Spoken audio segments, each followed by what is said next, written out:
is your home for the Trojans. Girard Sports Live.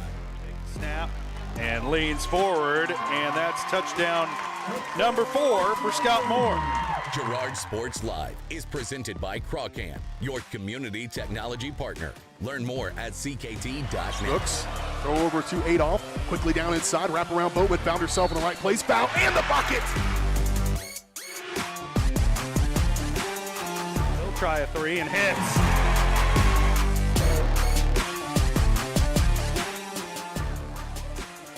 Adolph with it up top, being guarded by Gass. Girard down the lane, off the glass, and good. Nice instinct by Adolph to just take it to the bucket. Fielded on the short hop, fires this one across. Able to throw the runner out by a step and a half.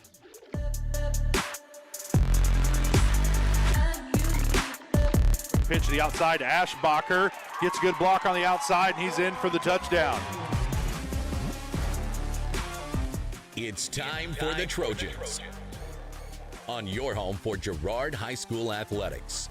Girard Sports Live. Girard Sports Live.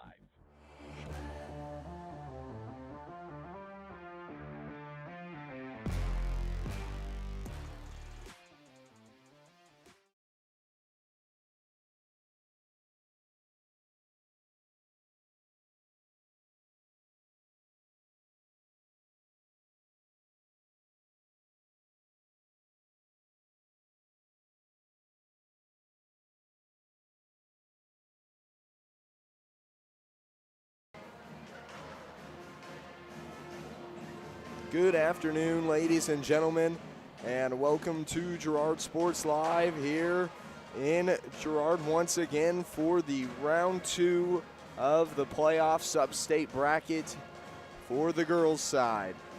This broadcast is brought to you by Pregame, your community technology partner. Don't get bit by slow speeds and high prices. Get gigabit, the fastest internet in southeast Kansas with Pregame.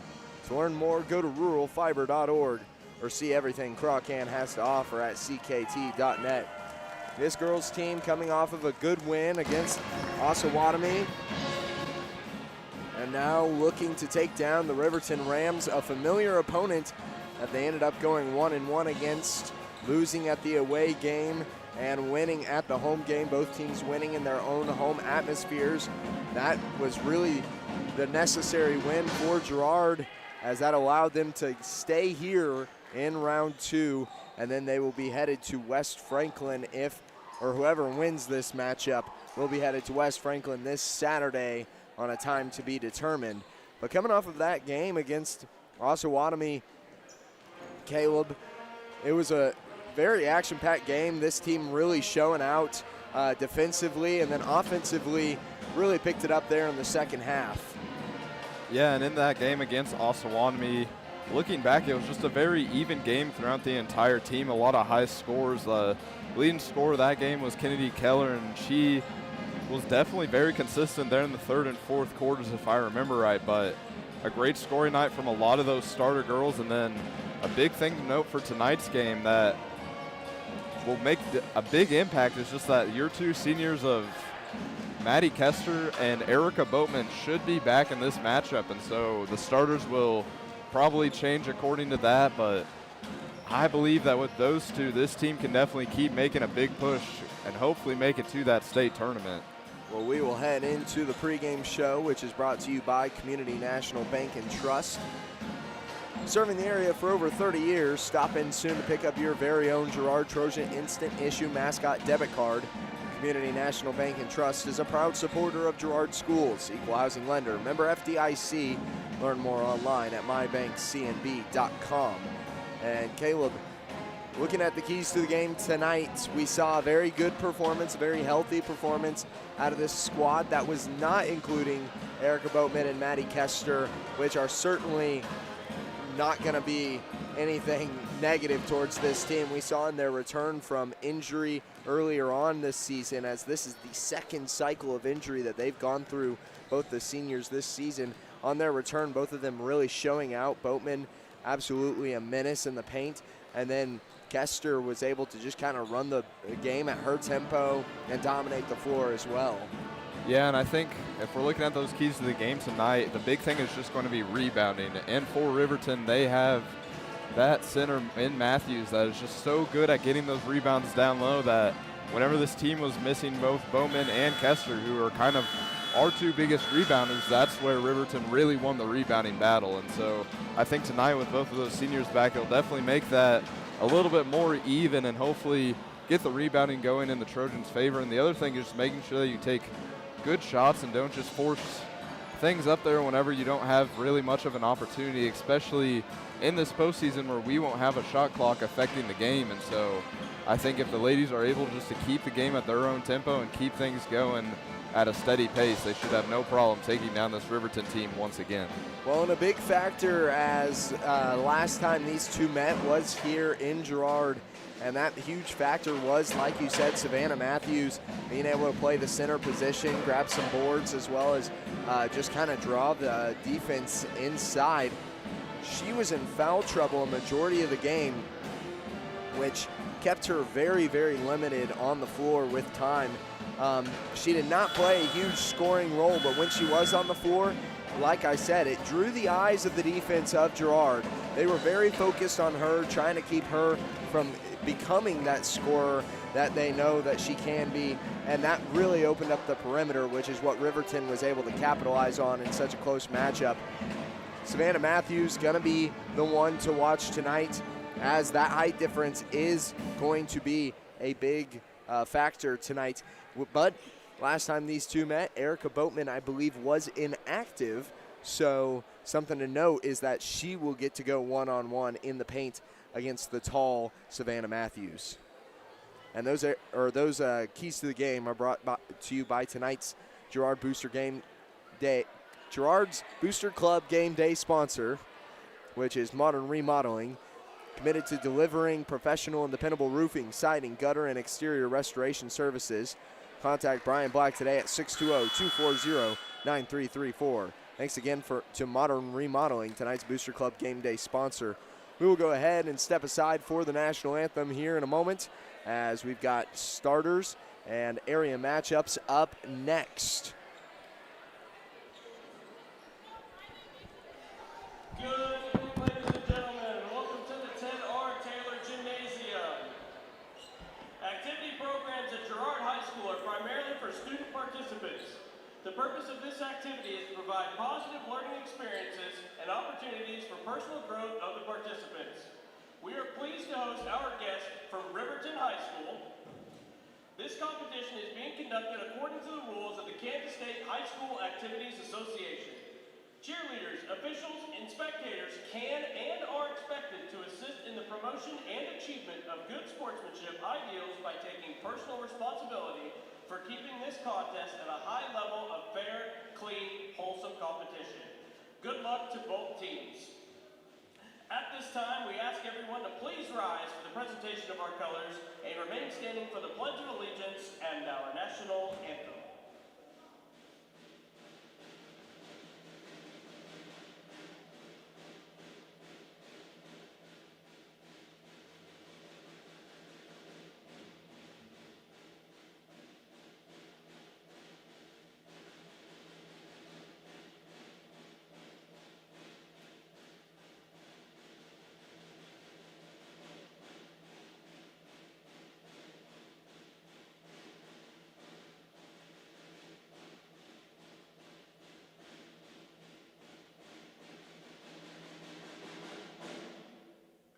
I pledge allegiance to the flag of the United States of America and to the republic for which it stands, one nation, under God, indivisible, with liberty and justice for all. Our national anthem is performed this evening by the Girard High School Band under the direction of Mr. Willie Abatey.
And we're back for some starting lineups. We'll start off with the visiting Riverton Rams.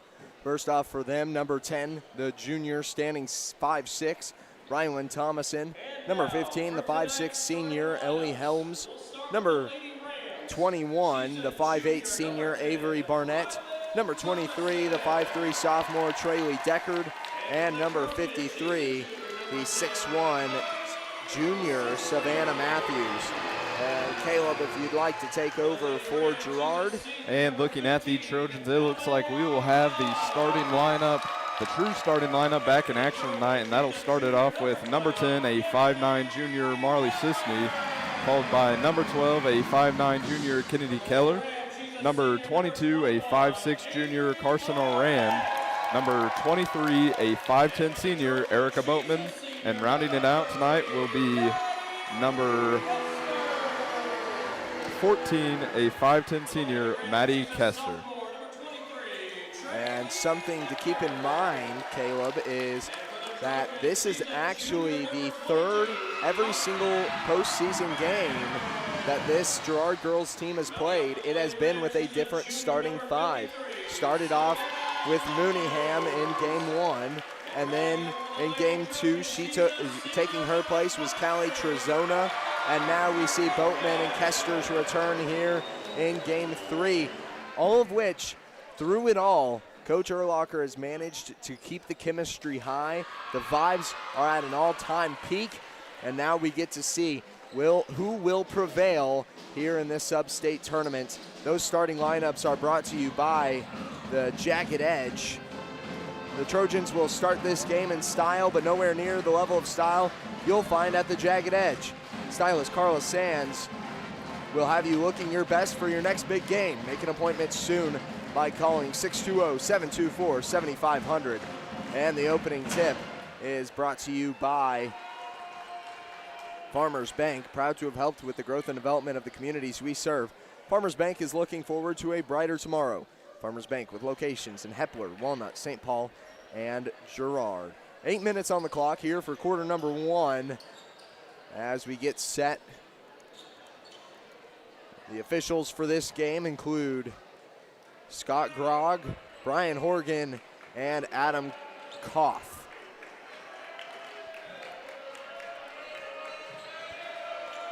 Looks like for the jump, it'll be Matthews going up against Kester. It's a little bit disadvantage for Maddie, but she can get up there and get the ball. Matthews standing 6'1", Kester at 5'10". Matthews does win the tip, and we're off. Sub-state round 3, or round 2.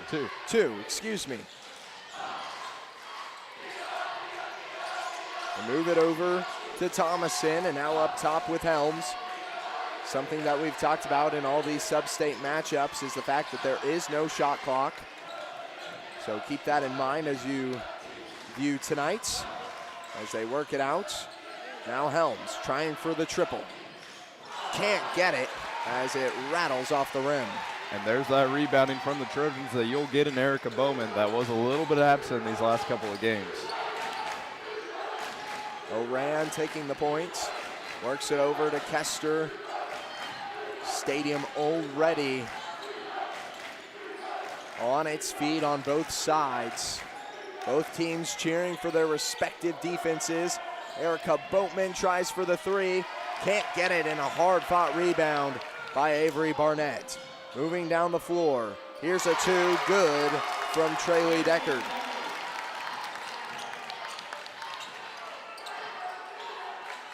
Back down for the Trojans. Kester out on the perimeter. Gets it into Boatman. Boatman kicks out Oran. Oran pulls up mid-range 2, and that falls. 2 good shots by both teams as Barnett takes to the paint and draws a foul against Erica Boatman.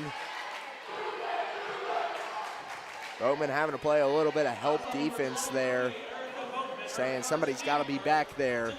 That was a wide open driving lane, and she's got her mind on Savannah Matthews. I was going to say, tonight Erica definitely has a bigger issue at hand and making sure that she can stop Matthews down low, where she's been so dominant in these couple of games that we've matched up against with the Rams. So as long as you're playing against your own man and helping out your team, these ladies should be all right down in the paint. Barnett misses on the first and can't get the second either, so pays off in Girard favor as Boatman works down the floor, looking strong on that ankle.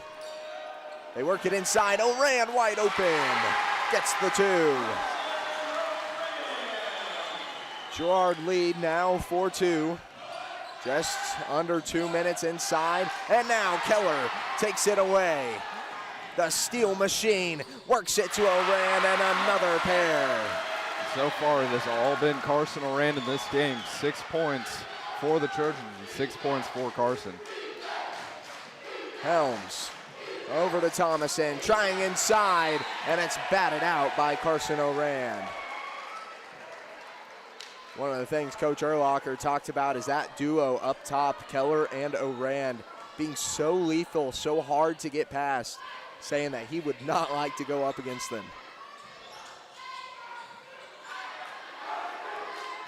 Thomason, Helms. Now inside, here's Matthews, and can't get it. Great defense from Erica Boatman. Maybe a travel there that she got, but regardless, probably mark that one down as a block for Boatman.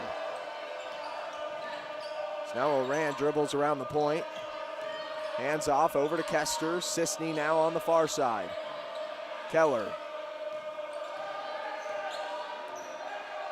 5:05 on the clock. 4-point lead here for Girard as they slow things down. Boatman calls for a screen over the top to Kester and out of bounds. They'll say Maddie Kester touched it last. Savannah Matthews was probably the executioner there. Work it down the floor to Deckard. This time a little bit of a loose ball collected by Helms. Inside Matthews. Matthews pivots, back out. Helms. Helms now trying to work inside and a foul called. It's like that foul will go against Kennedy Keller, but it'll be her first, but didn't see much from Kennedy contact-wise. I thought maybe Helms just kind of got tripped up there with her own feet. Keller just happened to be there. But regardless, something to note for those two ladies up top, as that is going to be something to keep an eye on. With a very aggressive style of defense. They move it out to Deckard for the three, can't get it. And out of bounds, last touched by Ellie Helms. And already in this game, a big difference that we're seeing from their five and Matthews is that she seems a little bit less lenient to just go up with it, especially with Bowman kind of being there to cause that defensive disruption down in the paint. Boatman goes up, can't get the rim. And now back the other direction here as a dry spell ensues here for the last 2 minutes. And a walk from Helms as she hesitates. She's looking inside to Barnett. I think she knew that one was taken away if she let it go. This Trojan team has done such a great job of just getting in there and getting steals whenever this Riverton team least expects it. So a big part of their defensive style of play. Something to note, both of these teams have had a substitution, and both of them active right there on that collision. That's Kinley King for the Rams and Augie Mooneyham for Girard. And Mooneyham collects the foul. There you go. It looked like Girard was inbounding, but Augie got called with a foul, so a little bit of confusion on the court. Down the floor with Helms. Thomason on the near side, and a foul called. This time Savannah Matthews on an off ball. And if you're Girard, that's exactly the number you want to hear called out here in the first quarter. And that's how this Trojan team had won that game here at home.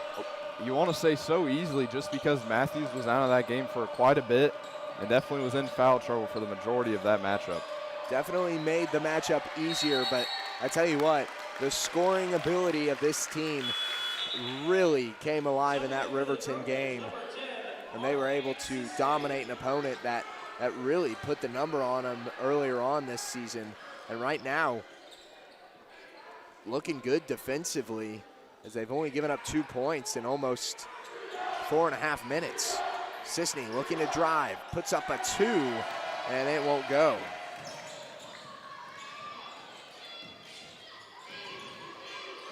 Helms over to Barnett. King back over to Helms on the far side. She finds the baseline, past Sisney.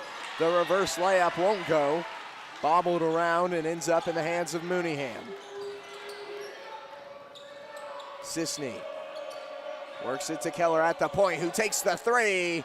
Can't get it to go. Rebound Matthews. Just under 3 here in quarter number 1. So definitely a quieter quarter for both of these teams that we've known to be such scoring teams in this first half. And so foul called there on Erica Boatman. That'll be her first, or I believe her second. And so something to watch here in the first quarter of Erica having 2. Her being the name that we call on to make those stops down low. Now we'll see if she is proficient at the free throw line. Boatman in big disagreement with that foul call will now check out for Trojans.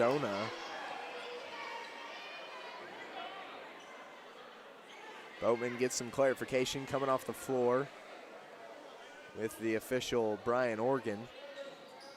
And Matthews 0 for 2 on that visit as Kester blocks Barnett's shot, but is gonna get dished a foul here. Couple of quick fouls, and that will send the ladies into the bonus for Riverton, and they have 5, so that is free throws from here on out. They have yet to make a free throw. 0 for 4 on this contest, now 0 for 5. Would have the lead if they would have put them all down.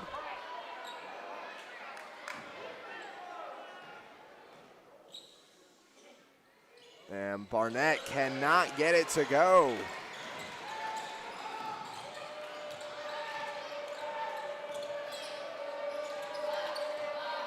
Mooneyham finds the left lane drive, tries to go up through some physicality, and they'll say out of bounds on Girard.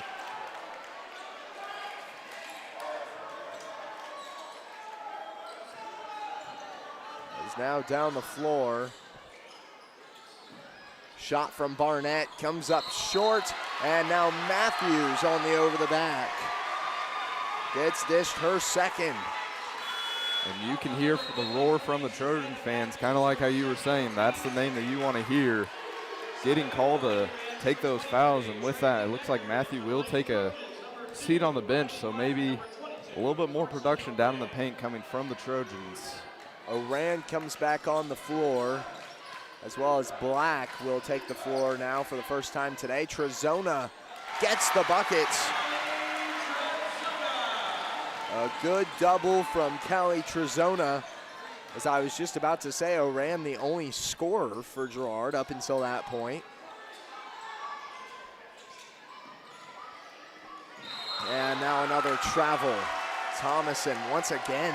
A hesitation on the pass from this quick-moving Girard defense. Being able to apply some pressure and the mental game, getting to Riverton.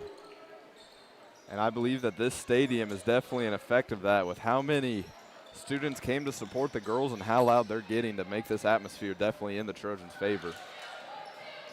Black with pressure, has to hand off, and we've got a foul called on Riverton. That will be Rylan Thomason getting dished her first.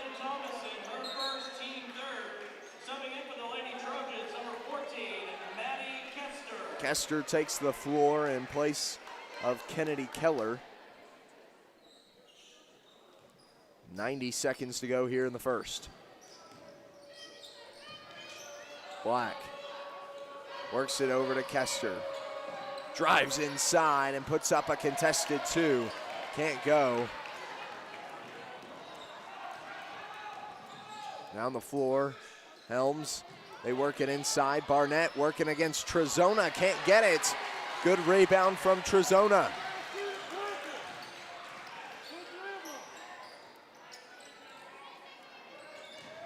Black works it up top. Sisney on the perimeter over to Kester. Kester now with a driving lane. Will keep it on the outside with Oran. Oran, backdoor pass. Sisney reverse. In for 2. Double digits for Girard after a wild, dry spell. Thomason for the 3, comes up short. Helms gets the rebound. Puts up another 2, and that won't go. Trojans tips it into the hands of Sisney. Now down the floor with 13. Black. Sisney, 9 seconds. Kester wants the shot. And draws a foul.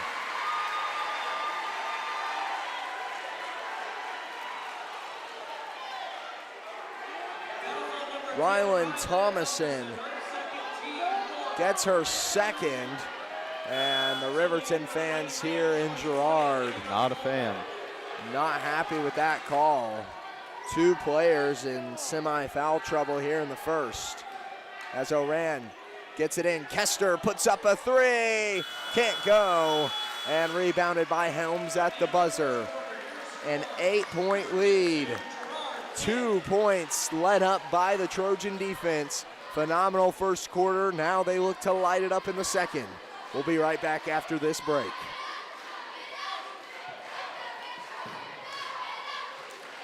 Farmers Bank is a proud supporter of Girard schools. For generations, Farmers Bank has worked with local leaders, businesses, and residents to help shape the future of Southeast Kansas. Farmers Bank is proud to have helped with the growth and development of the communities we serve. As partners in business and friends in life, Farmers Bank is looking forward to a brighter tomorrow. Farmers Bank, with locations in Hepler, Walnut, St. Paul, and Girard. Equal housing lender, member FDIC. At Fort Scott Community College, we understand that a scary part of figuring out your future isn't only answering the question, what should I do, but where do I belong? Maybe you belong here, studying animal science or learning about farm and ranch management. Maybe you belong here as part of Helms Hoops on the hardwood. I don't know where you've been or where you're headed, but I know we're saving a spot for you because you belong at Fort Scott Community College. And we're back on Girard Sports Live. Quarter number 2 as they work with starters on the floor, and almost starters. Matthews and Thomason both missing from the floor for the Rams. And Boatman as well on the bench for Girard. Subbed in by Trojans. Big block from Keller with another takeaway down the floor. Oran, Almost.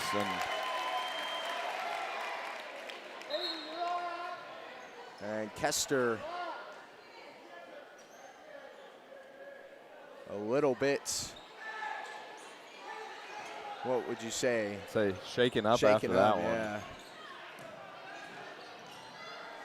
Looks to be good to go though as she runs that off. Oran gets a nice poke out there, and now another, but called for the foul.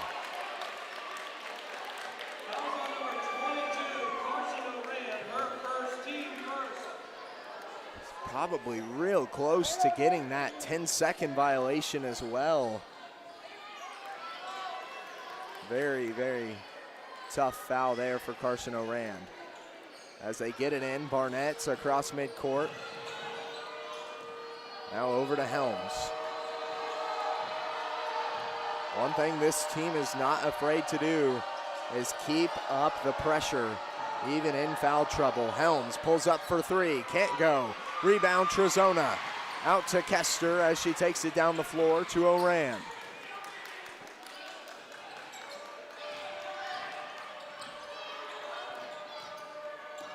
Keller Works it around, takes a mid-range two, can't fall. Trojans, the putback is good. A very vertical shot there, making it look easy. A great job from Callie to get in there and make sure that she gets the right positioning to get that easy bucket from the rebound.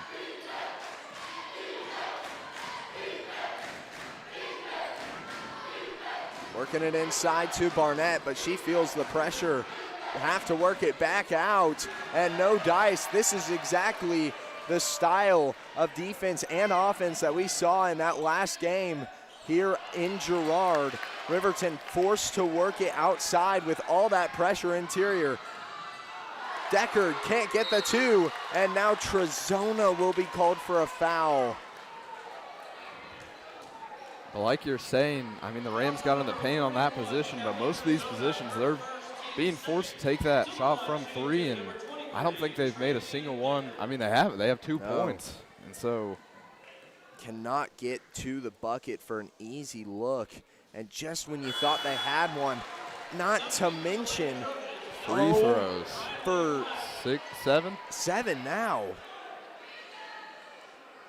I mean, it would be 9-12. What a difference maker this is. As Deckard can get the second. So like you're saying, 1 for 8 is not a very great percentage from the line, and this game would be completely different here in the second quarter if that had just changed for this Riverton team. Keller up top. Works it into the paint, picks it up and in for 2.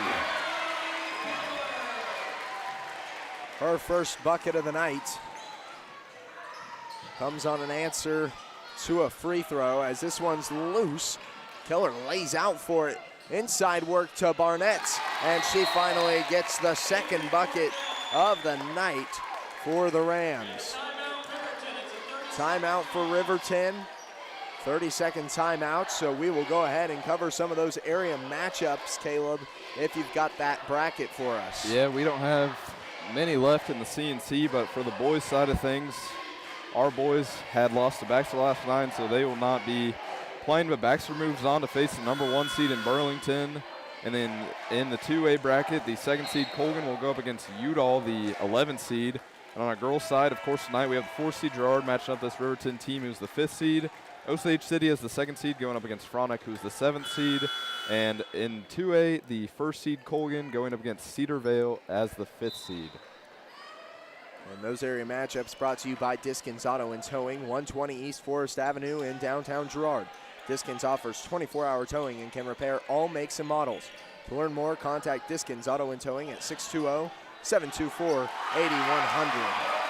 Another good 2 from Sisney as she works to the interior and answers on Barnett's double.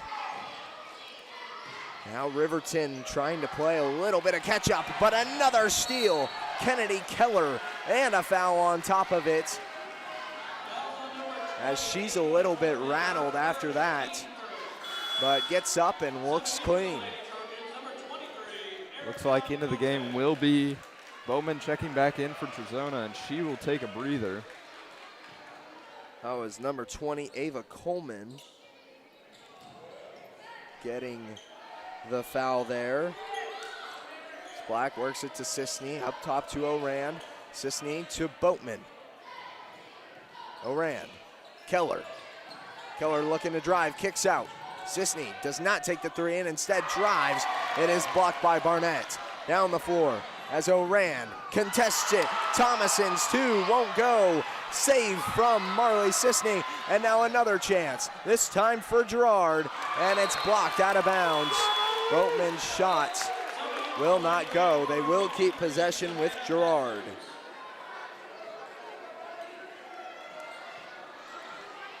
An 11-point lead for the Trojans as it sits.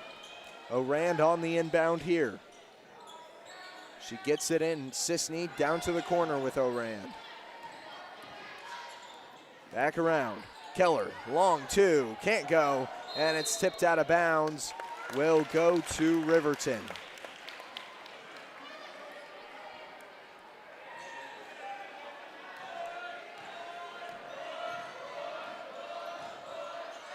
This one poked out. Keller, but into the hands of King. The three won't go. Thomason facing physicality, but can't get the two to go. Rebound, Boatman.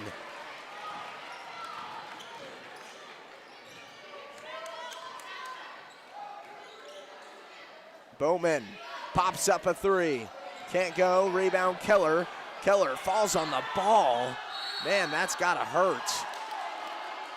She has been all over the floor tonight. And we've seen that from Kennedy quite often, of just playing her heart out and getting on the floor whenever the team needs to. And a great timeout from Coach Herlocker to not waste the possession arrow. Maintain position down on the Trojan side of the ball. Timeout is brought to you by the Southeast Kansas Player Health Alliance and Live Well Crawford County, reminding you to know your limits when gambling and know when the game is playing you. If you or someone you know has a gambling problem, call 1-800-GAMBLER or 1-800-426-2537 for free assistance. Like you said, great timeout from Erlacher, big heads-up play, something that we don't actually see a lot out of these Girard coaches is trying to call that timeout, at least in the early periods, you know, when in the first, second quarter, they usually just let that one play out and see how it pans. But now Kenley King with a takeaway here. Fast break down. And a block from Kennedy Keller. Phenomenal defensive plays from 12 of the Trojans. They get it into King. Works it down low to Matthews, kicks out Thomason. And now we've got a lane violation.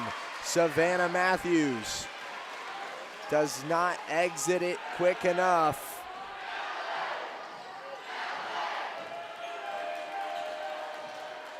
Still an 11-point lead here for the Trojans. Mooneyham on the wing. So they work it over to Kester. Now Boatman looking to drive to the block. Tries to go up with it, and it's rebounded into the hands of King. Now Oran with the press down floor, and Thomason gets it this time.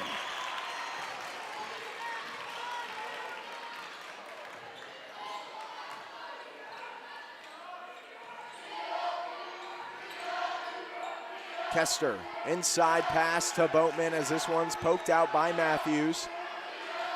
King almost picking it up as Kester to Oran. Mooneyham had a bit of an opening there on the wing. Surprised not to see her try for it. And now Savannah Matthews collects her third foul.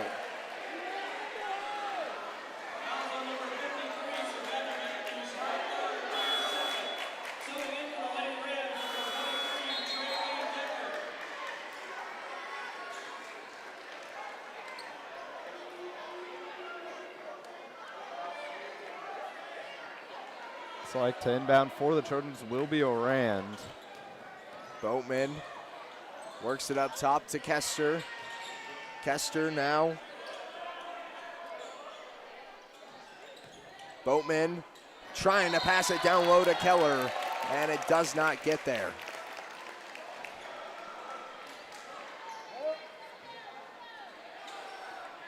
So now turnover to Riverton as they work it down the floor to Barnett. Thomason pulls up from the elbow, gets it to go. 16-9. 4 unanswered here for Riverton. As Girard was struggling with Matthews down low, Kester puts up a three, cash. And there's the first three from the Trojans tonight. Maddie Kester on her return. Drake, that was one of those shots that you see it go up and you know it's going in as soon as she lets go of it. Thomason, her pass, almost a hospital ball there as Helms puts up a three, won't go.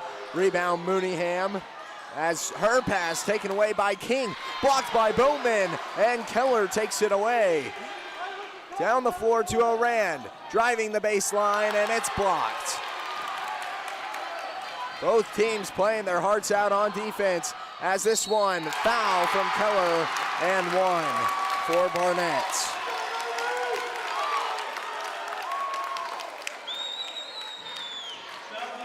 I gotta say, I'm a bit surprised there wasn't a foul earlier in that transition. Barnett shook off Mooneyham and completely took her out of the play. It looks like both Bowman and Mooneyham will sit. Two new faces in the game will be Trezona and Sisney. As Barnett cannot get the free throws to go. That has been the killer for this Riverton team. Barnett herself is 0 for 5. Kester sidesteps, three, can't go off the back iron, but Sisney with a great pickup on the rebound, and now another turnover. Travel from Marley Sisney.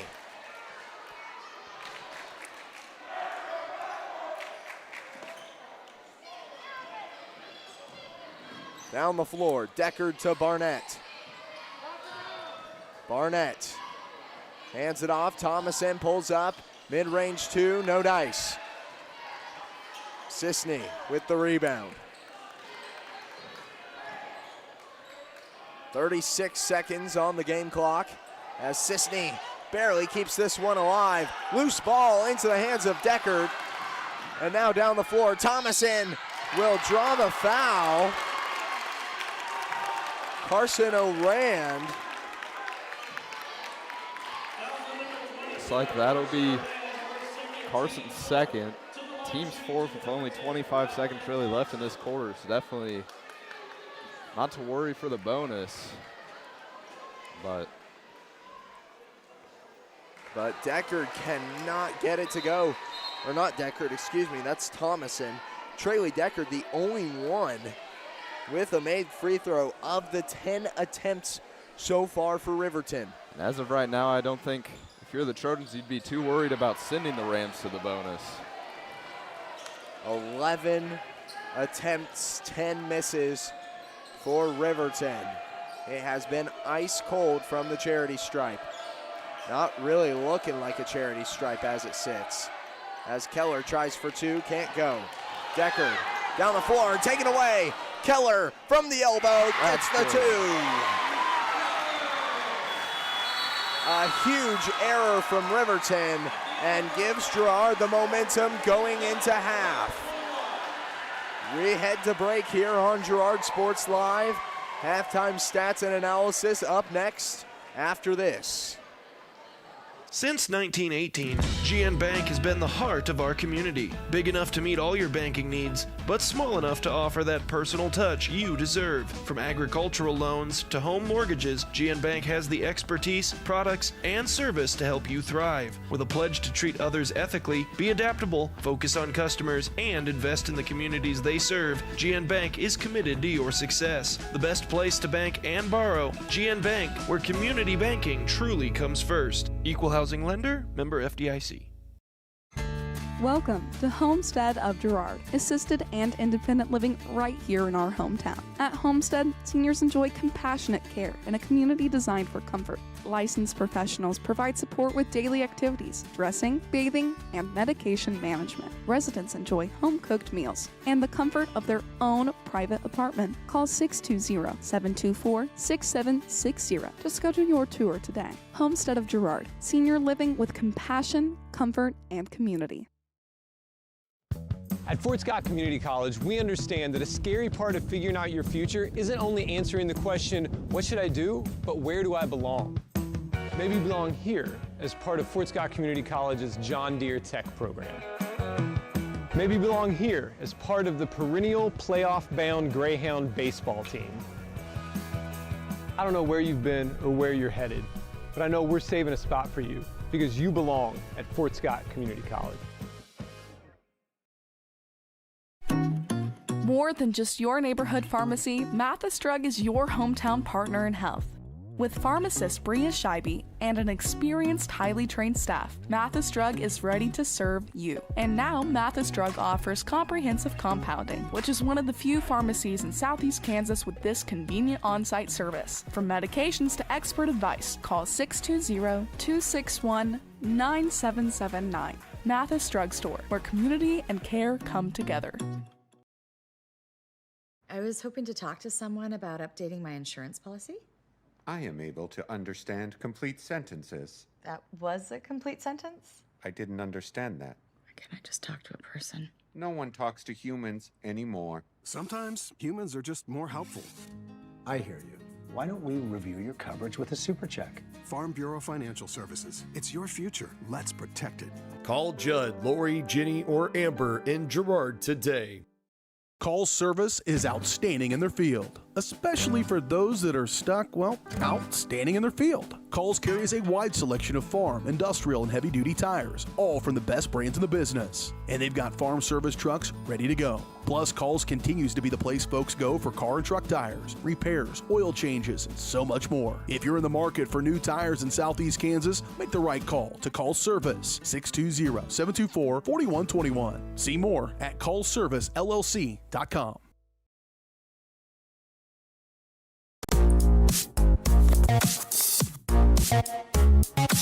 Hold on.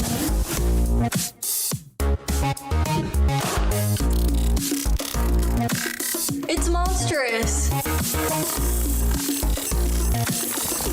With Crawcan's multi-gig internet, you can experience monstrous speeds for every device in your home or business at the same time for a low, no-nonsense price.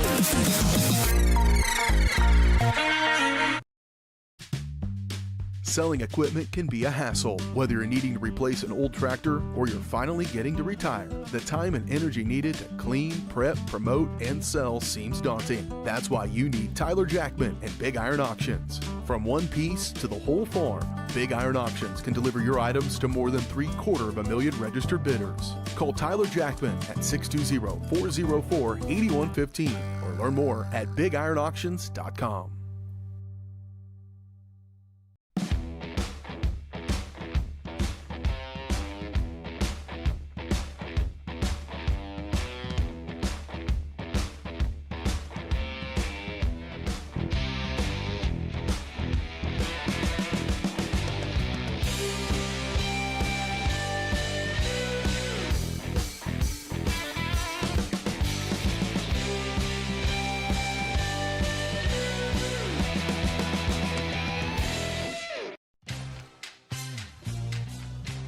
Tries to make something out of nothing. The Trojans all over him. It's going to be a big The loss. Trojan sack means $2 short stacks at Eastside Cafe. Kick off your day with a hearty breakfast or take that midday break at Eastside Cafe. And this fall, when the Trojans get a sack, you get $2 short stacks the following day.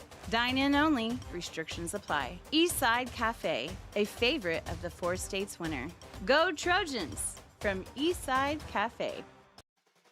At the Farm and Ranch Division of the 4-State Agency, we're a team of experts who genuinely care about you and your farming operation. That's why whether it's a visit to your farm or a friendly chat at our office, we're committed to delivering the service you deserve. Our team is fully licensed in both crop insurance and LRP, allowing us to cover your entire farming operation across Kansas, Missouri, Oklahoma, and Arkansas. Contact us today to see how we can help.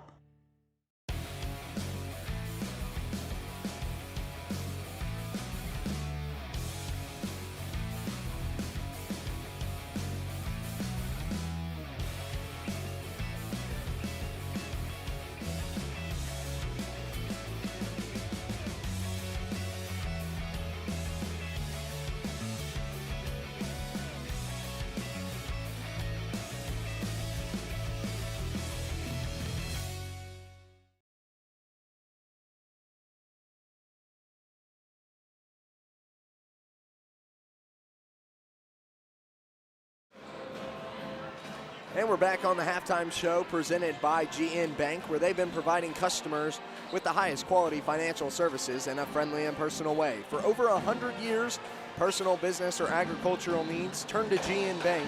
Learn more at gn-bank.com. And as we take a look back at the first half, Kenara Eye Care is here to make sure you can see what you're looking at. Kenara Eye Care, with locations in Pittsburgh and Girard, is here to help their valued customers. Learn more online at KenaraEyeCare.com.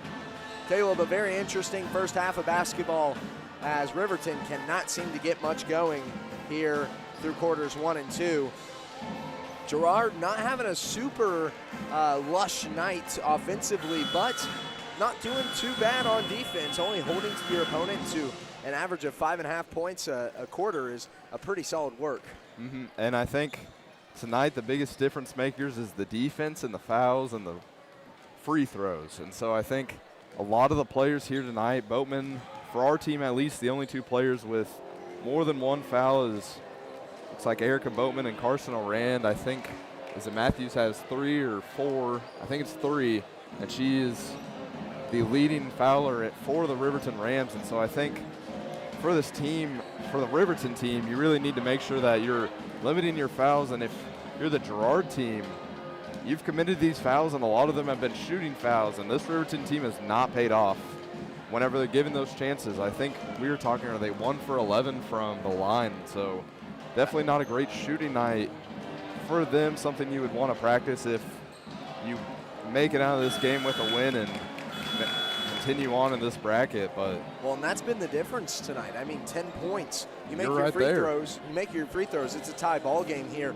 and really, Girard has a couple more fouls than Riverton right now, sitting at 2, 3, 5, 7, 8, and 9. 9 fouls for Girard through the first 2 quarters, and 6 for Riverton. Those fouls have been a lot of free throws for Riverton, stopping a lot of the shots. And right now, if you're Girard, you're probably telling yourself, hey, if they get an open wide look, let's just make them miss. Foul, hit their arm, make sure they can't get the ball up, and make them earn it from the line, because right now that has been the solution. And Riverton's missed out on a lot of fast break opportunities that have turned into free throws and then just haven't been able to get them to fall. So I'd like to see what maybe Urlacher is, if he's going to meta game a little bit here. I really doubt it, but maybe even these ladies on the floor have it in the back of their mind, like, hey, fast break play, if I can get a hand on them, I'm probably going to, especially if I can afford the foul. They're going to be conscious of that the entire game. And that'll be something to look out for. The only thing for the ladies is to make sure that you need to be smart about it. And if they have a good look, don't just add on the foul that can possibly give them that and one opportunity. Yeah. If you're fouling, make sure that you make sure it's a foul and not as this team can get that extra point from the line. Those halftime stats are brought to you by B&B Excavating. The numbers don't lie. Dirt is heavy. So trust the guys at B&B Excavating to move what needs moving. Specializing in septic systems, water line install and repair, driveways, rock hauling, and leveling. B&B Excavating, call 620-724-2735. Sisney tries to open up with a triple off the back iron and deep into the hands of Matthews. Down the floor with Helms as she works it to Barnett. Barnett puts up a 2, can't go. Rattles off the rim. A very close look from Avery Barnett.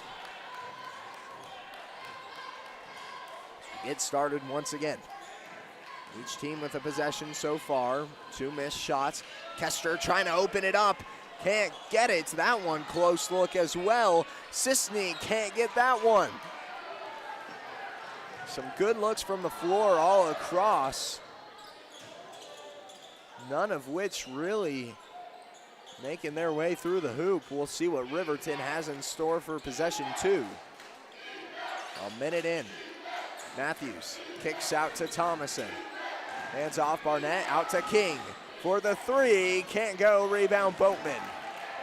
And Matthews playing smart there. I could acknowledge that she did not go over the back of Boatman, could not afford that 4th foul.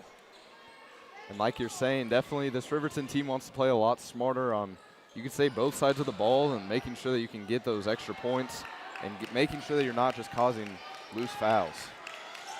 Keller can't get her 2 to fall. Helms pulls up from the arc and swishes it.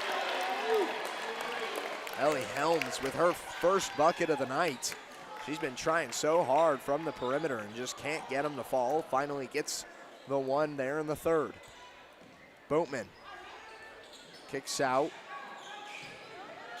Boatman now trying to work the interior. Great look. And over to Keller for 2. And a great find from Erica to get that points from Kennedy.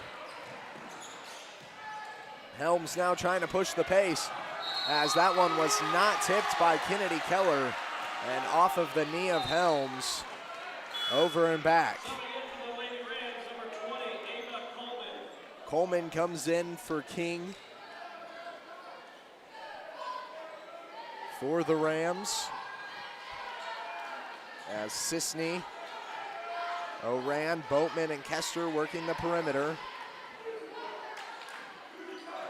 Keller kind of taking up the inside as Kester dribbles through the base and gets the 2.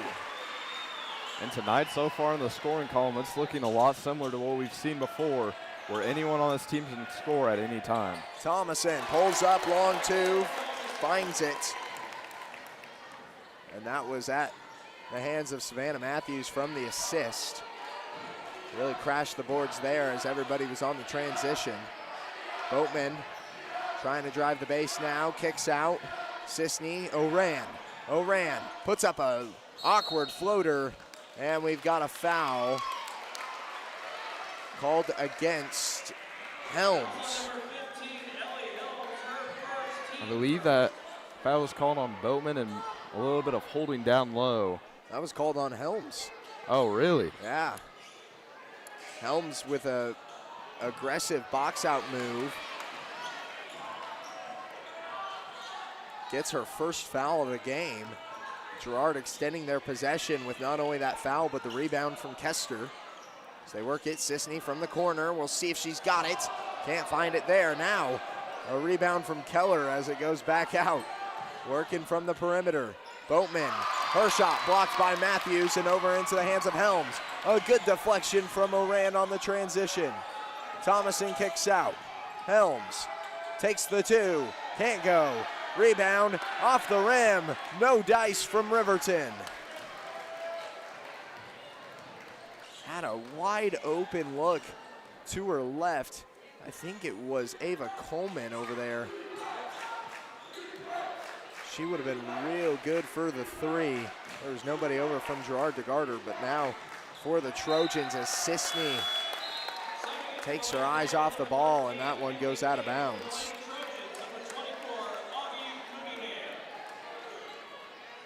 Looks like into the game will be Mooneyham, and Sisney will take a breather. Sisney says, my bad, coming off the floor. Urlacher forgives her.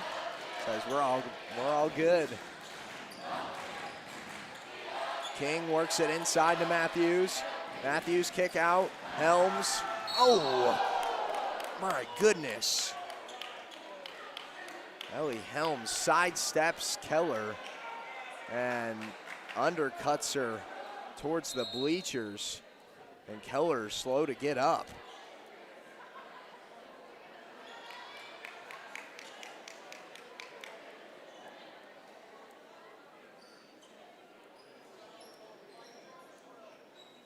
As we will, Keller does get the foul, but we will step aside for a moment. We'll be right back after this break. More than just your neighborhood pharmacy, Mathis Drug is your hometown partner in health. With pharmacist Bria Scheibe and an experienced, highly trained staff, Mathis Drug is ready to serve you. And now Mathis Drug offers comprehensive compounding, which is one of the few Kansas with this convenient on-site service. From medications to expert advice, call 620-261-9779. Mathis Drug Store, where community and care come together. It's a bird. It's a plane. It's Chicken Annie's Girard. When you're facing a chicken emergency, there's only one hero. Catering and carry out from Chicken Annie's Girard. When an onion ring craving is too much to bear, when the family's coming over and you weren't aware, it's Chicken Annie's Girard to the rescue. When there's 20, 30, 100 to feed, you need Chicken Annie's Girard indeed. A heroic value, superb flavor. When there's a chicken emergency, there's only one hero. Chicken Annie's Girard. And we're back on Girard Sports Live. Keller does head what looked to be back to the locker room. She was up and walking, which is good Didn't have to be assisted while walking, but I think it's kind of an upper body injury, if anything, so she's going to go get checked out. Marley Sisney comes right back in the game after her short-lived break. King. Helms. Now inside to Matthews.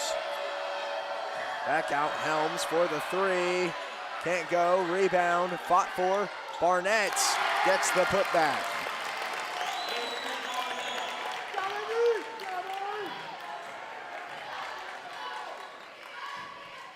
Oran over to Sisney.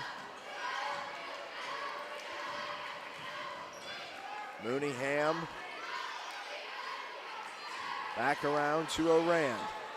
Sisney, Mooneyham pulls up, triple, and she got it.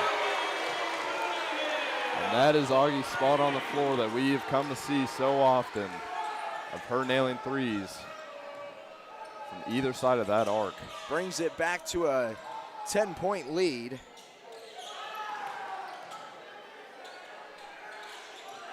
Helms inside to Matthews. That one blocked by Boatman. On the floor, foul called. That will go against Thomason. Her third foul. And this is one of the few times that we have seen Riverton ahead in fouls for a quarter. Sitting at 2. Girard at 1. Mooneyham to Oran. Finds Boatman.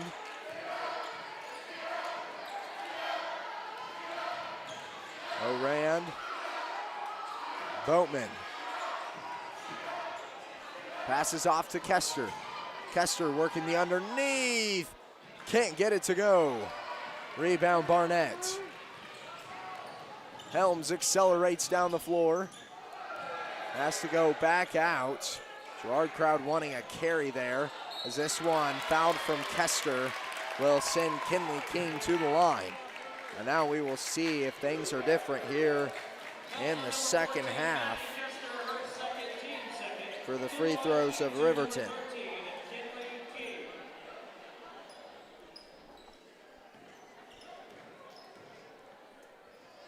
King's first, short.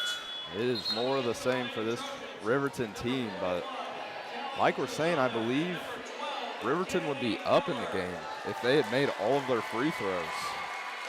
But coming back into the game is Kennedy Keller after that hard fall for Maddie Kester, and alongside her is Callie Trezona for Erica Boatman. I didn't even see her come back to the bench. She must have went around in the hallways. A lot of grit from that young lady. As we've got a timeout from Riverton, we'll step aside for a moment. We'll be right back on Girard Sports Live, presented by Crockham. At the Farm and Ranch Division of the Four-State Agency, we're a team of experts who genuinely care about you and your farming operation. That's why whether it's a visit to your farm or a friendly chat at our office, we're committed to delivering the service you deserve. Our team is fully licensed in both crop insurance and LRP, allowing us to cover your entire farming operation across Kansas, Missouri, Oklahoma, and Arkansas. Contact us today to see how we can help. Welcome to Homestead of Girard, assisted and independent living right here in our hometown. At Homestead, seniors enjoy compassionate care in a community designed for comfort. Licensed professionals provide support with daily activities, dressing, bathing, and medication management. Residents enjoy home-cooked meals and the comfort of their own private apartment. Call 620-724-6760 to schedule your tour today. Homestead of Girard, senior living with compassion, comfort, and community. And we're back on Girard Sports Live. 9-point game after the King made free throw.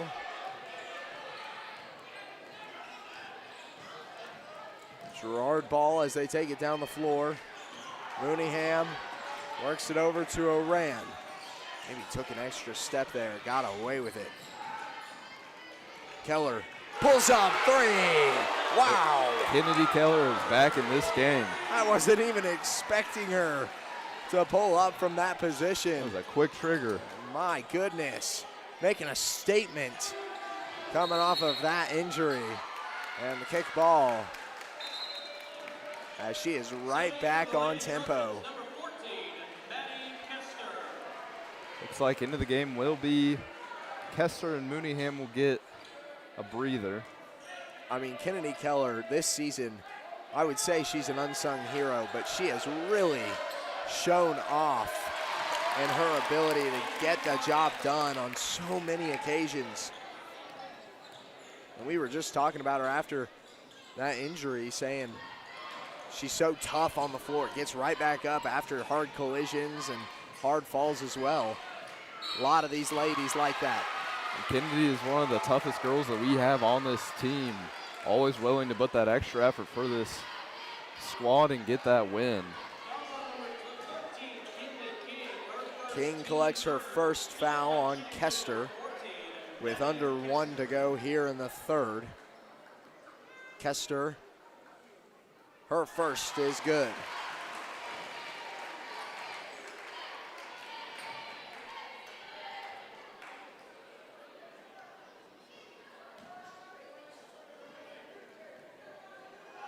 Second, clean through.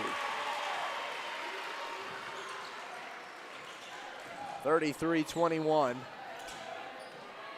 50 on the clock as Helms dribbles around the perimeter. King inside to Matthews. Kicked out. Helms for the three. Off left. Can't go. Barnett picks it up. Barnett now works it inside. Blocked by Trojans. Recollecting on the outside. Helms works it in. Barnett's good for two. And Drake, typically we see this Trojan team have loads of steals, but in this game, the blocks are where this team is definitely getting those turnovers and causing the Riverton team to struggle on the offensive side of things. Orand up top, Sisney, Kester. Baseline drive, reverse layup, can't go. Barnett works it down the floor, 3 seconds. Helms pulls up from deep and can't get it to fall. And we stick at a 10-point game. Riverton suffering from the free throws. That has been the deal breaker. We'll be right back after this break for the final 8 minutes of action. Who will prevail? Since 1918, GN Bank has been the heart of our community. Big enough to meet all your banking needs, but small enough to offer that personal touch you deserve. From agricultural loans to home mortgages, GN Bank has the expertise, products, and service to help you thrive. With a pledge to treat others ethically, be adaptable, focus on customers, and invest in the communities they serve, GN Bank is committed to your success. The best place to bank and borrow, GN Bank, where community banking truly comes first. Equal housing lender, member FD. I was raised in a small town, and there was a lot of people who took time to invest in me. And so when we decided to open up our offices, we want to make sure that we're pouring back into the community that's giving to us. We care. We want to be involved. We want to have a passion for what you have a passion for. We want to be able to give back. And that's the foundation. That's why we're more than just insurance.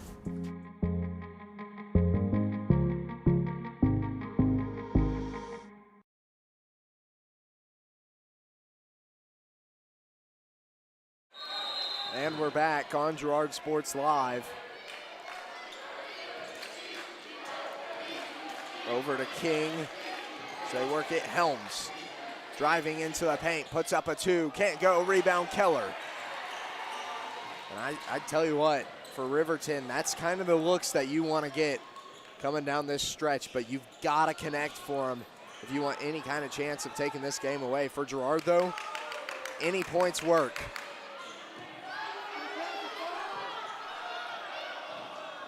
Keller over to Kester. Kester works it in. Oran finds the back door.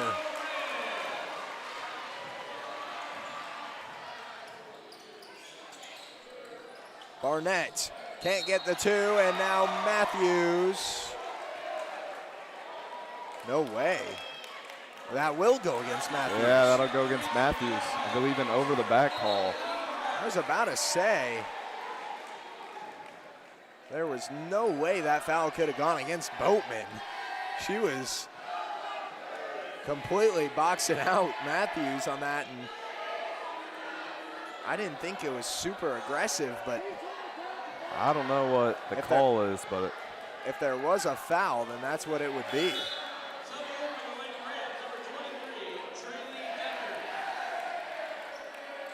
So Matthews collects her fourth. Boatman kind of showing her some respect there as well, coming down the floor.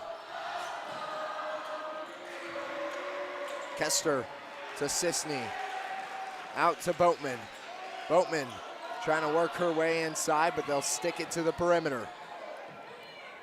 Keller, Kester, Oran.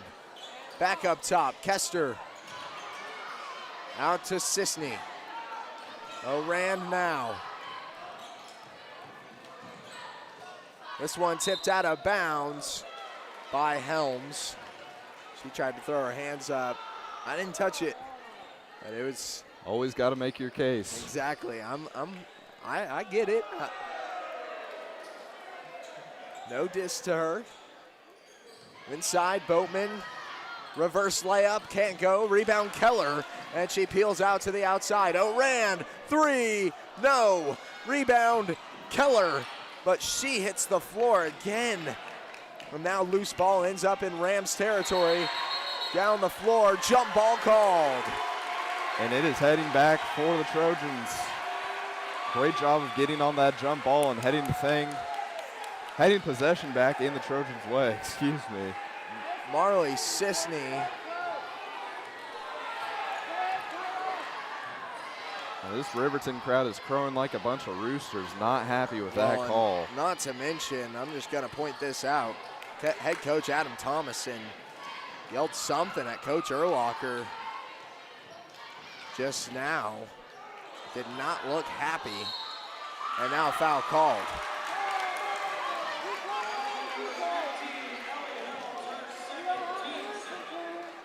Helms gets her second. And like you said, Caleb, this Riverton crowd displeased with just about every whistle this quarter. Drake sitting over here, it feels like a civil war's about to break out. It's just, things are heating up in this game. Sisney works it over to Kester. Kester, now a foul called. And this goes against Rylan Thomason, her fourth. And about 3 fouls in under 30 seconds for this Riverton team. Back to back to back.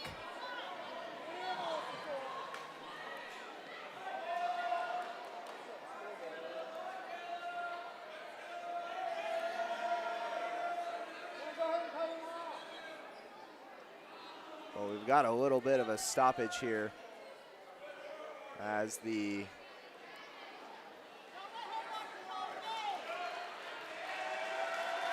athletic director I don't know what that is. A little bit of something on the court, but Mr. Schwartz is hard at work cleaning it up. This is the athletic director, correct? Mr. Schwartz. Yes, I've got that right. There you go. Yeah.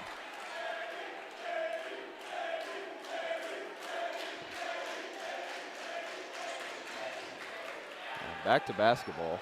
Yeah. I didn't know what the stoppage was for. There was a big eruption, so I didn't know if maybe somebody was getting some disciplinary action. Ooh, clean move from Oran to get past midcourt. As Kester, they work it around. Kester on the inside. This one tipped out of bounds by Matthews. Will stay with the Trojans. 12-point game as it sits. Oran inbounds it to Boatman. Handoff Sisney. Riverton running kind of a 3 high here. No, they're running man. I was a little bit confused. Sisney over to Oran. Helms pressuring and foul called. I believe that was a timeout, actually. Oh, no. Excuse me. Sorry. It's like a timeout called by Coach Herlocker to get things back in order for this Trojan team. Yeah, and they've been doing a good job at kind of stalling out, wasting some time. But I feel like at some point you got to keep the pressure up because this Riverton team's going to catch on. You don't want to break away 2 when you're up by only 12. And I say only 12. Things can turn around very quickly on turnovers. This Trojan team has maintained that 10-point lead throughout most of this game. But like you're saying, 4 quick threes and the game is tied. This break in the action is brought to you by Salon 214, now open at 107 North Ozark in Girard. Take a time out to pamper yourself with Vanessa and her team at Salon 214. And take a time out to check out Salon 214 on Facebook. 35-23. 5:13 on the clock remaining in this contest. Both teams do or die mentality. Got to get it done. Keller back up to Sisney. Sisney trying to work her way around to the baseline. Takes to the board, and I believe that is going to be foul number 5 on Savannah Matthews. I think that, is that 4? No, that is 5. Oh, that is 5. So that'll be it for her in this matchup.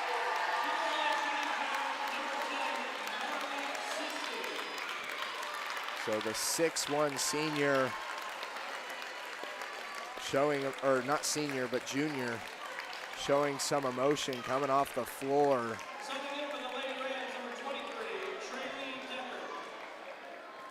And that is probably one of the worst ways to end a season. Yeah. Fouling out and having to sit by and watch for the final 5 minutes in a game where you're already down by 12. Got to feel for her, yeah. But Sisney trying to really cement this one with some free throws. Can't get the second, but got the first. Rebound from Barnett. Down the floor, Keller with a turnover. Is now trying to dribble around some defenders. She's got to get it away, and a foul called. And Drake, I think for me, the player of the game tonight is going to be pretty easy. Just Kennedy is giving it her all out there on the court and doing anything to help this team secure the win. Just incredible play tonight from Kennedy Keller. Phenomenal. I mean, certainly there on the points category. Sits at 9 currently. Trying to get herself into double digits.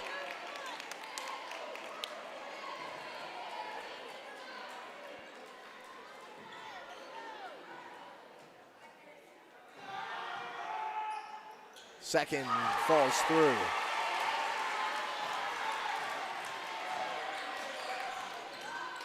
Helms drives to the base, can't get it off the glass. Kick out, Thomason for 3, no dice. And the salt in the wound there. 4:35 to go here in the fourth. A 14-point lead for Girard. Sisney working the perimeter, O'Rand over to Keller. Kester now. Keller trying to drive, kicks back out. O'Rand back over to Kester. Keller finds Sisney, and now we have a player down, and Traylon Deckard.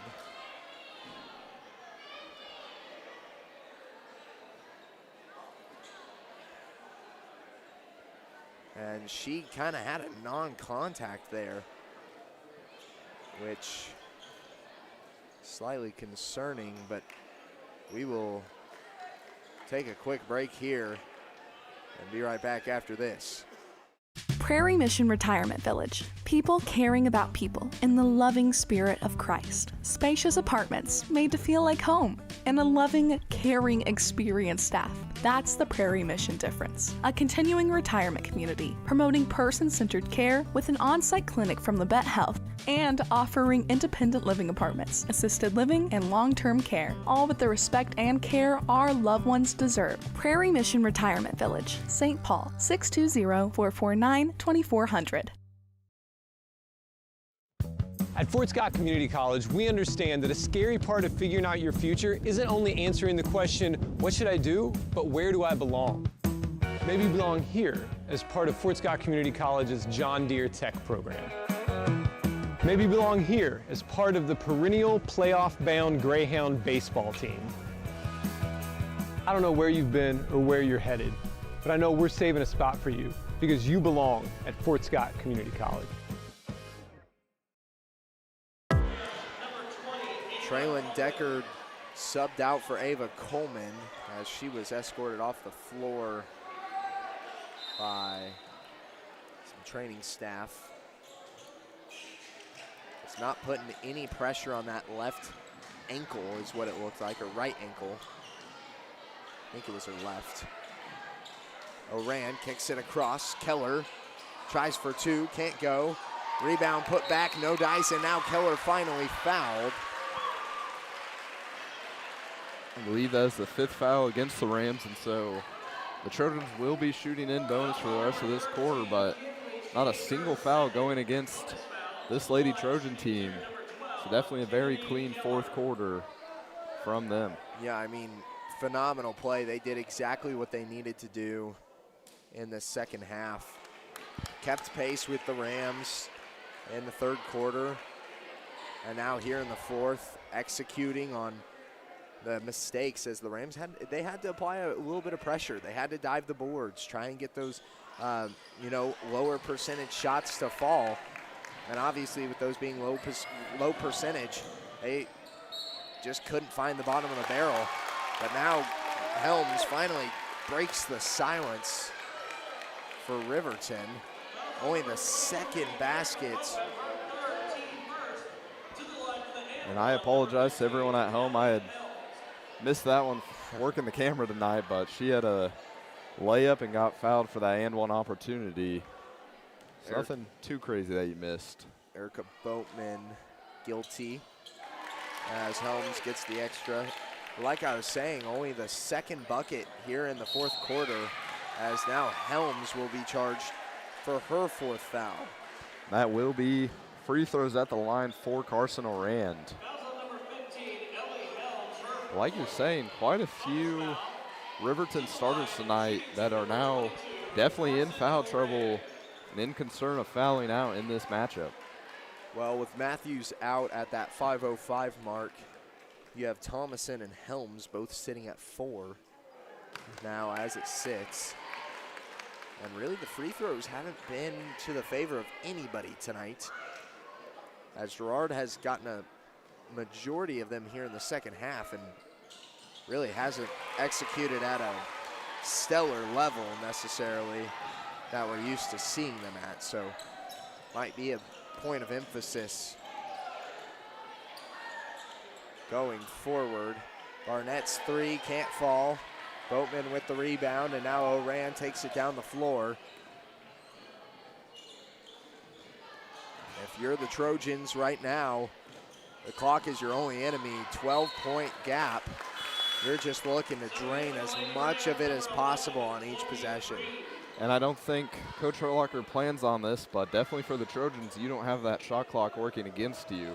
So there's the ability to drain quite a bit of this clock on the offensive side of things.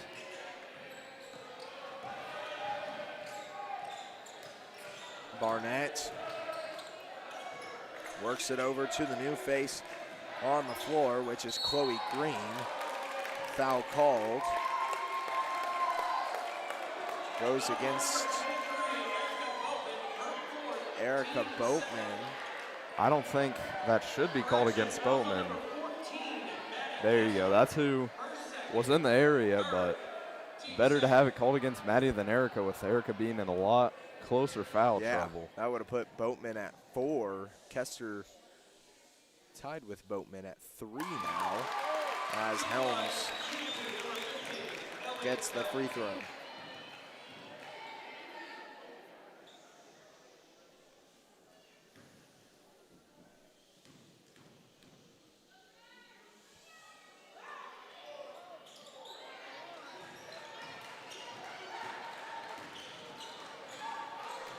Oran after the missed free throw.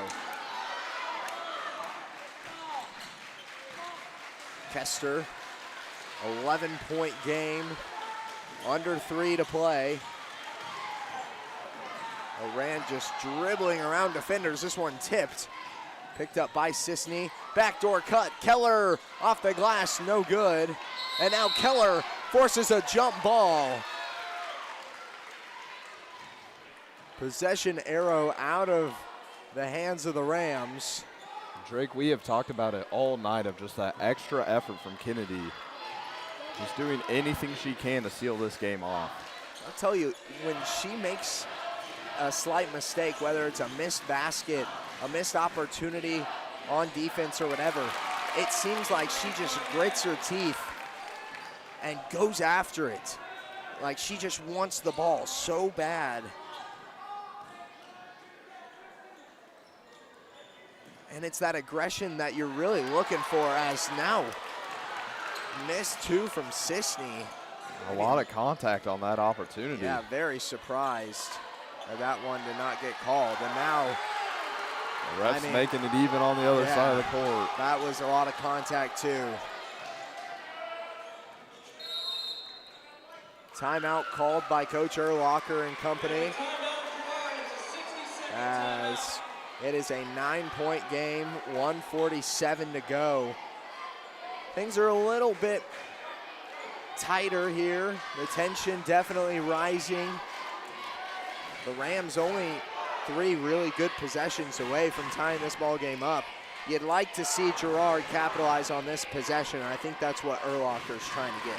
And I think for the Trojans, even if you just go to the line, get the game back into a double-digit lead, that's where you're going to really make this Riverton team seem like they don't have much of a chance left, but only down by 9 with 1:47. Anything can happen here in the playoffs. Well, and as soon as Riverton gets a taste of, hey, this is a game, we can get back into it, you know, they make a 3 on a transition here and it's a 6-point game. That's going to give them kind of that shark with blood in the water type attitude of like, let's go get this. So you don't even want them to enter that mentality of, you know, we have a chance. You want them to be in desperation mode. You want them to be throwing up some low percentage shots and just trying to get the improbable to fall through the bucket. And this is where the clock will become your friend. Down here with under 2 minutes left, where you're able to hold on to it as long as you'd like. Kester works it over to Sisney, fake cut, now back out. Hand off to Oran. She flips it across to Keller, and a foul called against Chloe Green. And if you're the Trojans, you'll take that possession every day, wasting more than 30 seconds just dribbling the ball around and then getting a foul for extra points at the line. So 2 shots from Kennedy coming up. And a chance, like you said, visit the line, chance to make it a double-digit lead once more. Keller leaves it short. Did that on her last visit as well. The first free throw coming up just a little bit short. See if she can make the adjustment once more.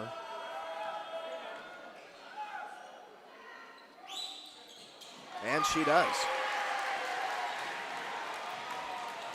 Back up to 10. That's a big bucket. 3-pointer from Ellie Helms. I was trying to look down at my board to mark down the stats, and Ellie Helms drills a triple. And that's, I mean, that brings that much more value to that free throw, Caleb, because now it's not just 2 long possessions. You're still at that 3-possession lead. coming into a minute 14 remaining in this game. So points are going to matter to this Girard team coming down the stretch. You've got to still put some points up. The shots that go up, they've got to fall. And even if you just have 2 more possessions like that one we just saw from the offensive for the Trojans, the Riverton Rams will run out of time in this game to even come back. And so making sure that you use that clock is your friend in a way that you can have it disappear faster than it'll stay up. Inbound, Sisney gets it to Oran. Oran now down the floor. Catches a foul from King. That'll be her third. The Riverton Rams are well in the bonus at this point.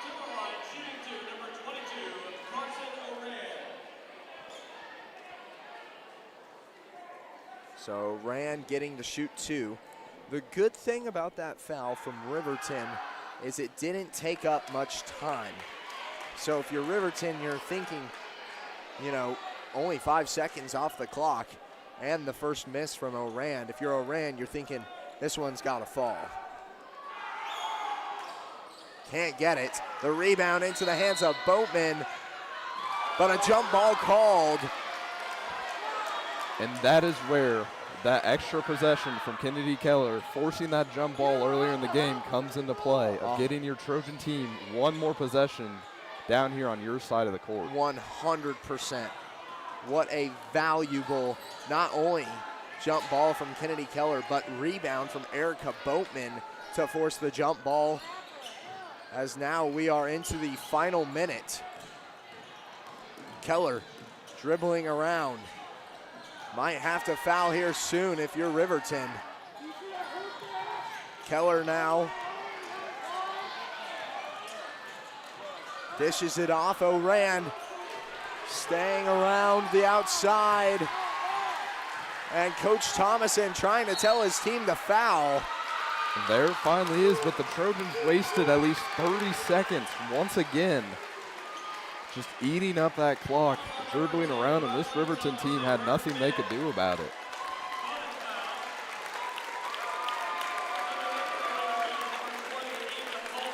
So now Rylan Thomason, another junior, stepping off the floor from fouling out. We'll see what Oran can do on this visit. First one good. Back to an 8-point lead.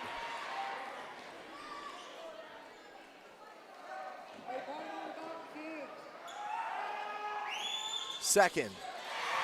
Falls. 2 for 2 from Oran on that trip. Helms pulls up 3.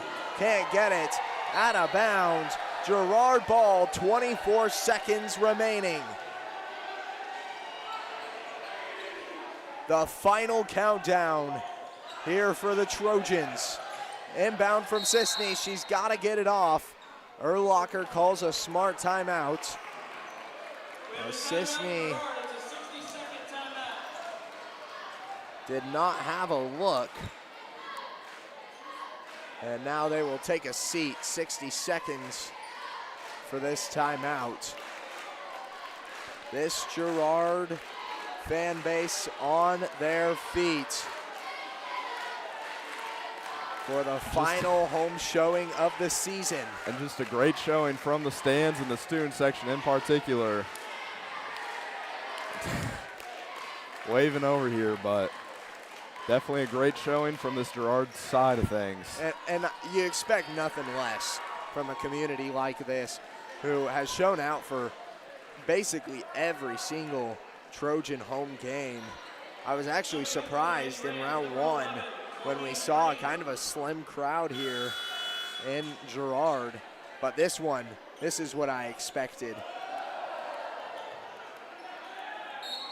To enter the sub-state finals. They get it into Boatman. Over to Oran. Boosts her way across midcourt to Keller. Keller will get fouled by Coleman. She contemplated putting that one up.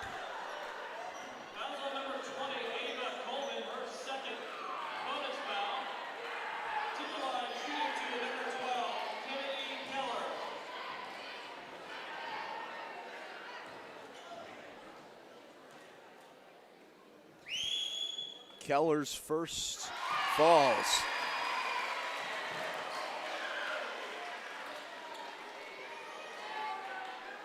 Ten-point lead. The second. Won't go. Helms grabs it. Now down the floor. Finds it inside. Gets fouled. Will be headed to the line as Kester will be guilty. That'll be Maddie's fourth. And she shrugs it off. Doesn't matter. 8 seconds remaining. It'd have to be a situation that all of us probably made up in our heads in our backyard playing basketball at some point. 8 seconds, 10-point comeback. 10-point shot. Yeah, never heard of it before. But Helms does get both of them to go. As Sisney gets the inbound, works it across midcourt. 2, 1, and that is it. Girard advances. And an emotional loss for Riverton tonight in the house of the Trojans.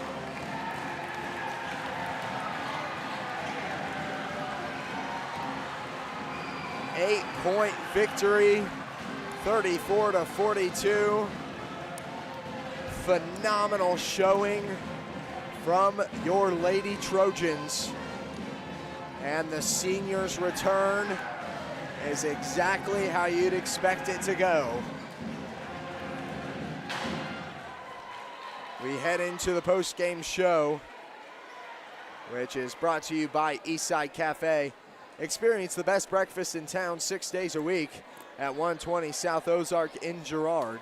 Eastside Cafe, a proud supporter of Trojan Athletics. And Caleb, we said it earlier in the game for the player of the game, and I believe it stands true. Kennedy Keller, more than likely our player of the game. Yeah, and we had talked about it earlier, and we'll talk about it now. Kennedy was our leading scorer with 12 points. Her defensive game was, I mean, you can say it's like any of her other games, but she seemed like she just took that next step this time and did anything to let this team win. One of the best games that we've probably seen from Kennedy this season. For me tonight, it's pretty easy. Kennedy Keller is the player of the game. Yeah, very easy equation there. And coming from a performance where defense really showed off and allowed the offense to accelerate there in the second half, this one a little bit tighter, but you're playing against a much more competitive defense in the Riverton Rams. We expected this one to be close coming down the wire. It's going to be a competitive battle. Second round of the playoffs, it's do or die, get it or go home. Trojans get it done. 8-point victory, and now into the shot of the game. And man, I got to tell you, I've got a couple of ideas, but I want to hear your thoughts. I'm honestly intrigued to hear what you're saying. We don't normally do it, but I have a play of the game. It's not necessarily an offensive play, but what are you doing for shot of the game? I'm going to say the first three from Kennedy Keller. It was only one of three trays from the Trojans, or not Kennedy Keller, Maddie Kester. There in the first half of the game, Maddie Kester was a little bit cold underneath the basket. It's to be expected on a return from, being out for 2, 3, 4 games, however many it was. And then she comes back, had a couple of missed layups underneath, but then found her groove from the outside, started to work it to the interior, got a couple of free throws along with it, kind of sparked her initiative, got her going offensively and defensively, and really put a new spark in this offense as well. So I would say that 3-ball from Maddie Kester in the first half. Yeah, and I mean, there's a lot of different ones that we could have picked tonight, but I think that's definitely a great pick. Just that ball got this game going, and that really seemed like whenever the Trojans won this game. And we have Coach Brad Urlacher up here for the post-game coaches interview. Coach Urlacher, once again, I want to thank you for coming up and visiting with us on Girard Sports Live. Congratulations on the victory tonight. You guys advanced to West Franklin on Saturday. How'd you feel about the performance? Man, you know, we've brought the defense all year to hold, you know, we did only score 42 points, but to hold a really good Riverton team, you know, couple players that could play college basketball, one's definitely going. Just can't say enough about the kids, can't say enough about the effort. You know, it's been our defense all year long. So thankful, you know, the last possible game in Ted R. Taylor Gymnasium. For these seniors, after all that's happened this year, for these seniors to be able to go out this way at home in their home court, you know, it's really special. And it, you know, can't say enough from top to bottom, though. Everybody that played contributed in that basketball game. You know, these girls have been through a lot this year, and you know, there's the old saying, it doesn't kill you, it'll make you stronger. And I do think that we matured a lot this year. You know, in some aspects, you know, more than you want to. They learned a lot about life in different ways. But, you know, here we are, you know, in what some would say, you know, man, I wish they'd have won a couple more games or this or that or the other thing. You know, we played, you know, like 12 ranked opponents this year. That schedule obviously showed up tonight with how I thought the kids played with composure. You know, and here we are one game away from the opportunity to go to state again. Yeah, and like you said, the defense really showing up. 11 points only given up in the first half. A phenomenal performance. We talked about Kennedy Keller and her ability. I mean, she is a defensive star, but really tonight, I mean, collecting a handful of blocks, some steals, just deflections in general, all over the floor. Had a big collision over there, and then pops back up and gets a three ball coming back onto the floor. We gave her the player of the game, but like you said, the play from all across the floor. What did you think of the crowd tonight, as they really seemed to show out for you guys? The sixth man certainly was present here. Well, you know, I think a couple of the dads maybe might even bribe some middle school kids with pizza tonight, and then they did show up. You know, both the high school pep club and our middle school pep club. You know, kids work their tails off, especially in my program. We have very, very long practices. There's a lot about the basketball that's monotonous and not fun. So you hope at least a couple times a year, especially girls sports don't get that always, that they get their due, that they get this type of an atmosphere. And, man, it was such a good atmosphere tonight. Can't say enough about all the people that did show up for us tonight. It's going to be a long old trip, you know, to Pomona, West Franklin. But, you know, Girard has always traveled well. We've always had really good fans. You know, we have great sponsors. You know, we were one of the, you know, B.J. Harris, a legend now in his own right, has so many, you know, so many sports lives. And we are the original Sports Live, and we still, I think, have more people that watch us online than any other Sports Live. So we have great fans here at Girard. So thankful for that. Again, so thankful to have hardworking kids. That there's several times during the season that the wheels could have just rolled off in any direction, and they say, you know what, this is just too much stuff that's happened to us. We've got all these excuses.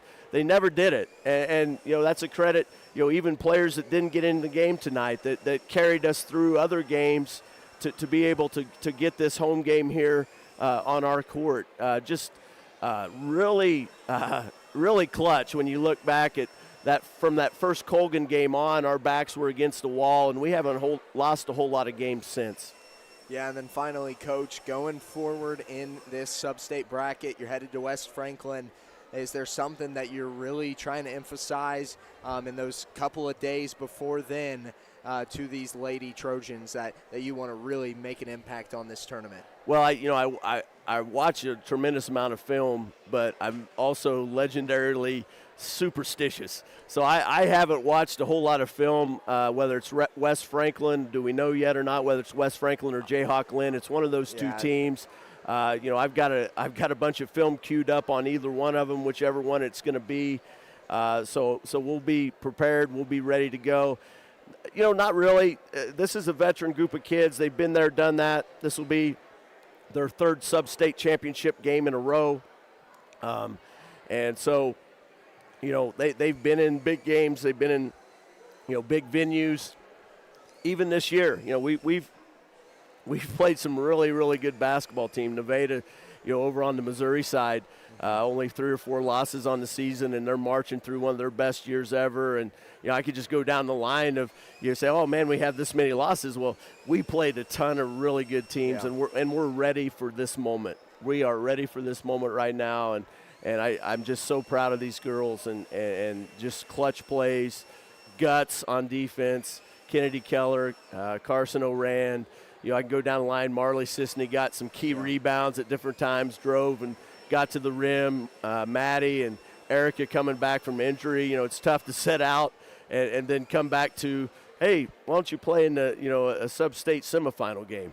Yeah. And so, just everybody, and again, all the people that, stepped up while those people were out. Just so proud of this group of girls. Well, Coach, we want to thank you for taking your time to come talk to us, and we will be cheering you on there up at West Franklin and forward as well, and wishing you the best of luck going ahead. All right, we're excited. Yeah, we are too. Thanks again. That was Coach Urlacher, coach of the Lady Trojans, as the final home game here in Girard for the basketball season. Caleb, any final comments? Sad that it is our last home game, but happy that we are going to play in that sub-state tournament championship, and let's make our way to state. 100%. Well, for myself, Caleb, shout out Sarah, who couldn't make it tonight, but Caleb did a great job filling in on the camera, and the rest of the Varsity Sports Live production crew. We say thank you for watching, have a great night, and we hope to see you all next time.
Thanks for watching.